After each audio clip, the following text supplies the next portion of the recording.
Elle s'appelle Sira Nego, elle est ministre espagnole de la jeunesse. Il s'appelle Ernest Urtasun, il est ministre espagnol de la culture.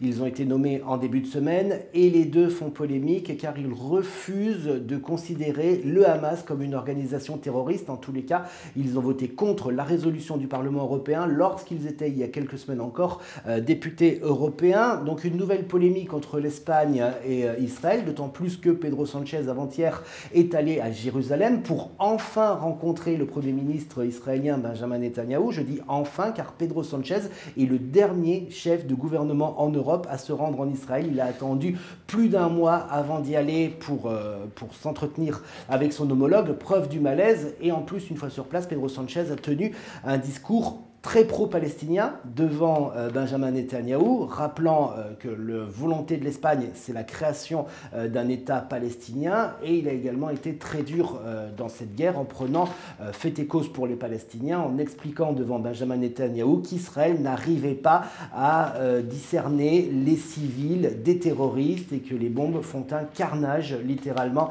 en Palestine. Alors pourquoi Pedro Sánchez a pris cette position? Eh bien parce que la société espagnole est dans son ensemble pro-palestinienne. 31% des Espagnols dans le conflit actuel soutiennent la Palestine. 55% de la société espagnole trouve que la réponse d'Israël après les attentats est excessive. C'est tout simplement les chiffres les plus hauts en Occident. La société espagnole est la plus pro-palestinienne.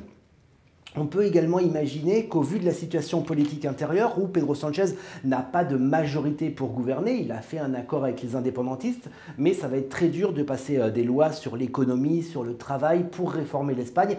Et on peut imaginer que Pedro Sánchez ait plus envie de jouer un rôle sur la scène internationale que dans la politique intérieure. Alors, quelles conséquences directes va avoir cette situation? Eh bien, ça va être très compliqué la semaine prochaine pour organiser l'Union pour la Méditerranée à Barcelone. Ce grand sommet réunit tous les chefs d'État du sud de l'Europe et de la Méditerranée et Pedro Sánchez veut convertir cet événement en une grande conférence sur la paix.